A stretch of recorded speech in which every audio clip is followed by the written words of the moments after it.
Hey everybody, good evening. It's Chris. It's Chris here again and ready, able, and willing and excited to share with you today my experience, strength, and hope and recovery as it pertains to today's topic, right? And today's topic, like every day, is every day up until now, right? So I say that every day, but one day that may be different. That may change. But for now, um, I've started with the Daily Reflections. There you go. You can see Daily Reflections, which is a reflection book written mostly by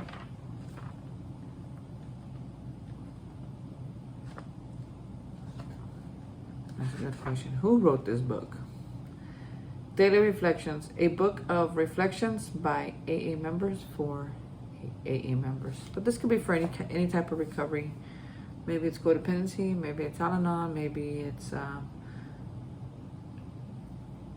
unhealed wounds that we might have. Pretty much that's what it's all about. It's about unhealed wounds that we have. The first part of it, whether it's our narcotics or alcoholics or cocaine or marijuana, whatever kind of addiction we have, it's just an emphasis, right, on our recovery on that particular substance.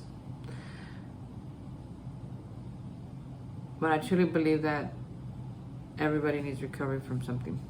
So hopefully you can get something out of this video that I'm about to share with you today. I'm really grateful that I have my recovery, not just because it saved my life and I watch it save the life of others, but also because it's what I have. It's almost like a gift that I have. My recovery was a gift to me so that I could share it with others. That's how I feel. So let's get to sharing. All right, so today is June 13, and the title of our entry today is Living Our Amends. Years of living with an alcoholic is almost sure to make any wife or child neurotic. The entire family is, to some extent, ill. And that's Alcoholics Anonymous, page 122. It is important for me to realize that as an alcoholic, I not only hurt myself, but also those around me. Making amends to my family and to the family of alcoholics still suffering will always be important.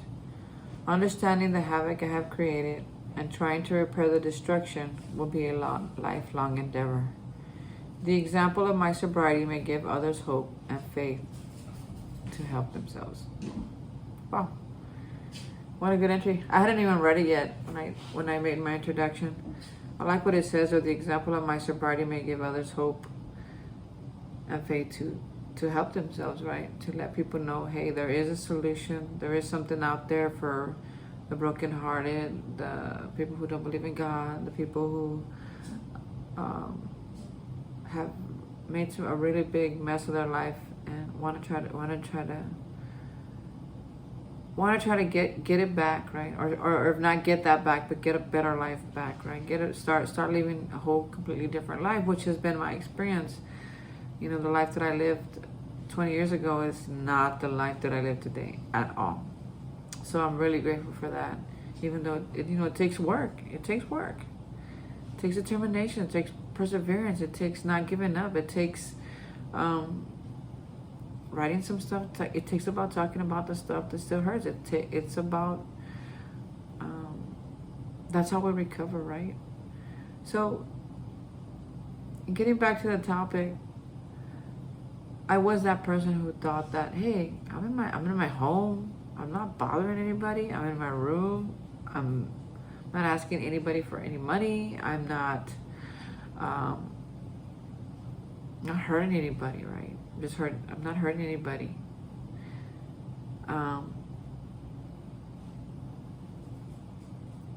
Did I quite understand what it meant to hurt myself yet? Probably not. But I really did feel like I wasn't hurting anybody. And, I've learned from other people sharing with me that I've hurt my family. I've made them worried about me. They worried about me. Where are you, Chris? Where is he? Is he in jail? Did he die? Is he in the hospital? He hasn't been home for 3 days. Is he okay? Has he eaten? And While I didn't really, while I feel like I didn't intentionally or directly hurt my aunts and my uncles and my grandparents, I think they worried about me, and maybe they felt sometimes that they wanted, maybe there was something that they wished that they could say or do to help me. And I say that because I experienced that as an uncle myself, with my nieces. I wish there was something that I could do to help them. So I worry about them, right? But they hurt other people. Through them, I'm able to see myself, how I hurt other people. Well, I didn't listen. I talked back. I cussed people out. I fought with people. I let people get hurt in my presence just so that I could look good or stay drunk or stay high. And it was like a big cycle, because it was those things that actually kept me drunk or high, was the inability to not hurt people. So step 6 is really giving me a door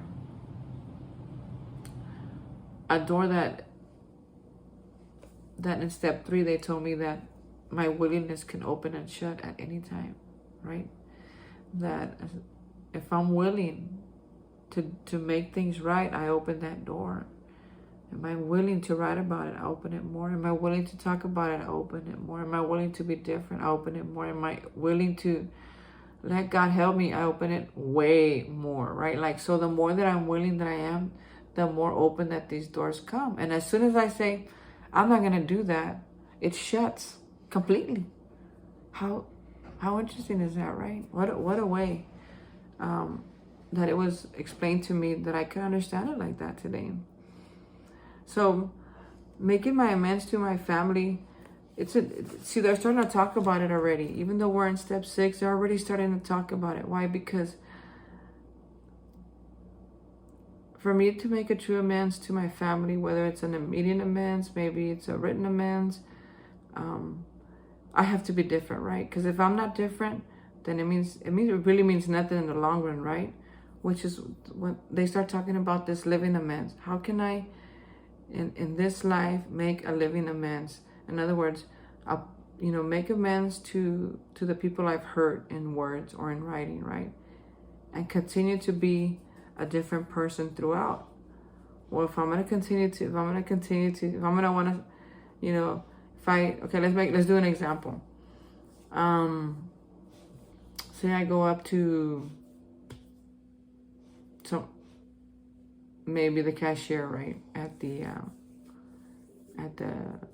neighborhood liquor store, right? And they own it, right? It's their little small business, and they've offered me a line of credit, but I haven't paid them, right? Because how could I have been drunk? I was drunk the whole time. Maybe I went to rehab. Maybe I went to jail. Maybe I just didn't have money, right? So if I make that financial amends,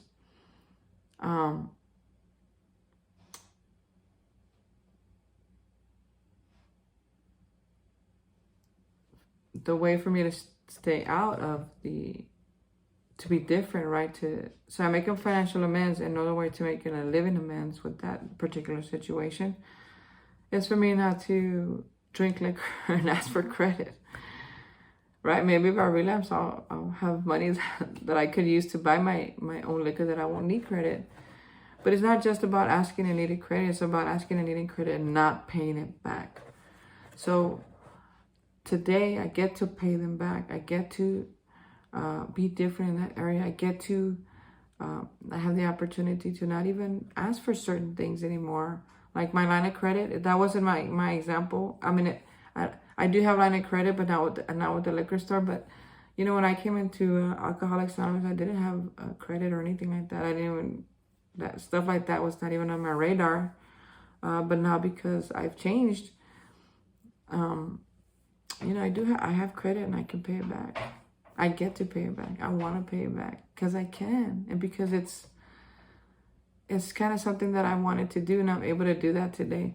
So that probably wasn't the greatest example. I mean, there's other things, the more important things, like how we treat our family, how we treat our friends, how we show up to work today. Being different matters. I used to be the person I can't say that I was late all the time, but I was late a lot, right? And now I can count on my one hand the number of times I've been late to work. You know, I have two great jobs. One, I have to be there on time. The other one is um, I have the ability to, I have the opportunity. No, no, Kimberly. Sorry. I have the opportunity to make my own hours. So that's really neat, right? I still try to stick to a schedule, but, you know, and just talking on how can I show up different today? Well, I can't show up different if I haven't, for me, if I'm not different. I can't show up different if I'm not different. I can make promises. I can say I'm sorry. I can say I'll never do it again. I could wish with all my heart and think with all my mind that I'm not because I caused harm. I'm never going to do that. But there are some things that I've had to work really hard on to not do them again. Because even in sobriety, my friends and my family, they're tired of my apologies. They're tired of me saying I'm never going to do it again, and I still do. So this lifelong amends, it takes work, but it gets easier. It gets easier and easier. And there's things today that I don't have to do. There's things today that that I'm very grateful, and all that. A lot of that work, maybe I felt that it didn't have an immediate payoff, right, or an immediate result. But today, after doing this for a few days in a row, I can see that the results they're showing up in my life. I live a pretty good life. I do more than just get by today. I get to have really cool relationships with people as far as wide as I want to, you know, and as deep as I want to. I don't have to hurt anybody today to make me feel better. I love to smile and have fun. All those things they seem so very small, but they're very big for me. Because I walked around with I used to, even in high school, I was that person that I would walk around with my head down, kicking rocks. Because I had very low self-esteem, not a lot of confidence. I felt like my life sucked. And today, even when things don't always go my way, even when I don't get the girl that I want, even when, you know, I have to wait a little bit longer for my promotion. It's just a whole different ball game now. Because of this program, it's really taught me how to live my life in a really good way, regardless of what's happening around me. It's a true freedom that I have, and I'm grateful that I made the decision, right? Because I think it's important for me, or for us to talk about how I could read all these words in here and understand them because I'm so freaking smart, yet live a miserable life if I don't apply these skills, if I don't work these principles in my life, if I don't carry what I'm being taught with me everywhere that I go and practice it, give it action, right? This is a program of action. And they taught me here in these last few days, it's like, Chris, you can know the whole freaking book, line for line, memorize. You can tell me what page everything's on, but why does that matter if you're not applying it to your life? It means nothing. It means nothing. It means nothing to them, and to me,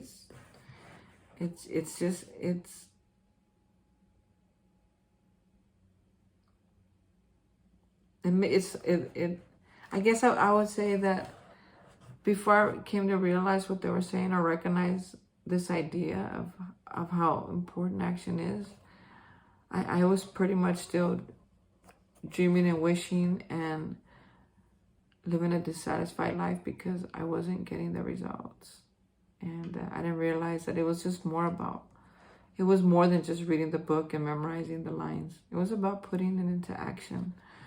So I'm grateful today that I get to share that with you, that I get to share my experience, strength, and hope with you, that I get to be on this YouTube video with you guys. And if you have any comments, please comment, share, like, Subscribe if you want. That'll be cool.